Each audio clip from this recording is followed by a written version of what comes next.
Ontario Premier reacts as Toronto's 40,000 vacant condos shake up the housing market.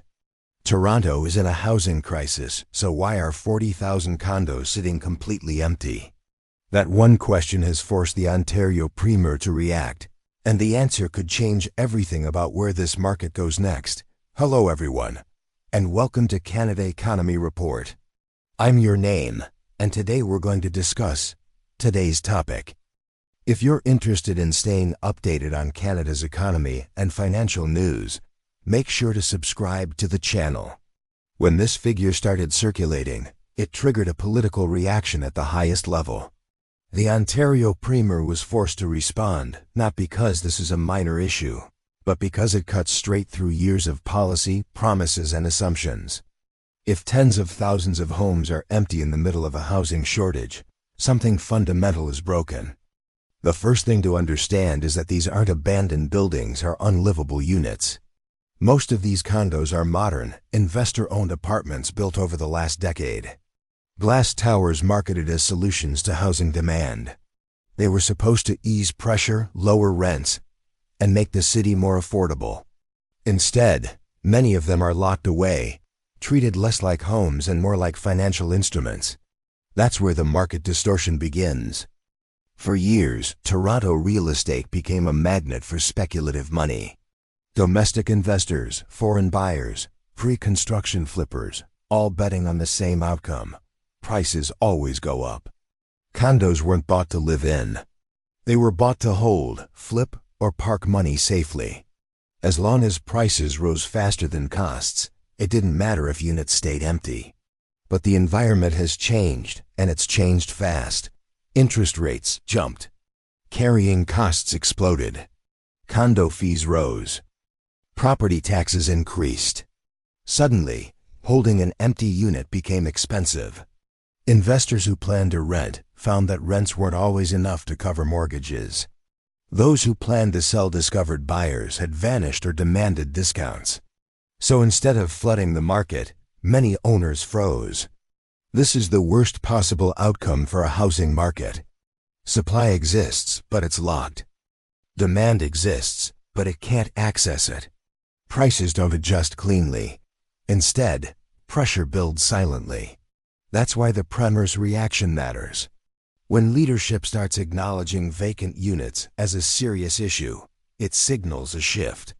For a long time, the focus was entirely on building more density, more approvals, more towers. But building doesn't fix affordability if the homes aren't actually used. Empty condos don't house people. They don't stabilize rents. They don't help first-time buyers. The vacant condo issue exposes a deeper contradiction. Toronto doesn't just have a housing shortage, it has a housing allocation problem. Homes exist, but they're in the wrong hands, at the wrong prices, under the wrong incentives. Investors are now caught in the trap of their own making.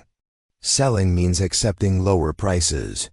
Renting means locking in cash flow losses. Holding means bleeding money every month. Many choose the third option, hoping conditions improve. Multiply that decision by tens of thousands, and you get a market that looks stable on the surface, but is dangerously rigid underneath. Renters feel the impact immediately. With so many units withheld from the rental market, competition intensifies. Rents stay high not because of absolute scarcity, but because of artificial scarcity. Meanwhile, entire floors of buildings sit half-empty. It is a psychological shock for people paying record rents to walk past dark condo towers every night. Buyers aren't winning either. High interest rates have crushed affordability. Even as prices soften slightly, monthly payments remain brutal. So first-time buyers are stuck renting longer. While investors sit on empty units they can't easily exit. Everyone loses. Developers are watching this unfold with growing concern. Condos rely heavily on investor pre-sales to get financing. If investors pull back, projects stall. If projects stall, construction slows. If construction slows, job losses follow. That's how a condo glut can quietly turn into an economic slowdown. The political pressure is building because this issue cuts across voters. Renters are angry about high rents. Buyers are frustrated by affordability. Homeowners worry about falling values. Investors feel squeezed. And governments are stuck in the middle, trying to balance market stability with public outrage. Vacancy taxes were supposed to be the answer. Penalize empty units and force them into the market. But in practice, these taxes often aren't high enough to change behavior, especially for wealthy investors who can absorb the cost. Some owners treat the tax as just another fee, cheaper than selling at a loss. The Premier's response reflects this tension, acknowledging the problem without triggering panic, signaling action without crashing the market. It's a delicate balance, and history shows it rarely holds for long. What makes Toronto's situation especially risky is how concentrated it is in condos. Condos are the most interest rate sensitive segment of the market. They're investor heavy. They rely on leverage, and they turn quickly when sentiment shifts. If confidence breaks, it doesn't take years, it takes months. We've already seen early warning signs. Pre-construction assignments selling at losses, new projects delayed, rental listings rising unevenly, price growth stalling. None of this looks dramatic yet, but that's how housing downturns begin, quietly, with data points that don't match the old story. The existence of 40,000 vacant condos forces a hard question.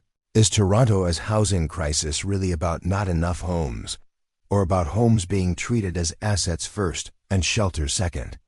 Because the solution to those two problems is very different. Building more helps only if the units are lived in. Incentives matter, taxes matter. Regulation matters. If policy continues to reward speculation while punishing use, vacancy will persist no matter how many towers go up. For everyday people, this moment feels deeply unfair. They were told to accept high rents because supply was limited. Now they're learning supply exists, but it's locked behind investment strategies and market fear. That realization changes public mood fast, and politicians feel it. Markets don't like contradictions. Eventually, something has to give. Either prices fall enough to force selling, rents rise enough to force renting, or policy becomes aggressive enough to force utilization. Each path has consequences, and none are painless. Toronto's vacant condos aren't just a statistic. They're a warning, a sign that the housing system is misaligned, over-financialized, and increasingly unstable. The Premier's reaction isn't just political theater, it is recognition that the old narrative no longer holds. So that's all for today's update on topic. If you found this video helpful, please give it a thumbs up and share it with others who might benefit. Let me know in the comments what topic you'd like to see next. Don't forget to subscribe. Thanks for watching, and I'll see you in the next video.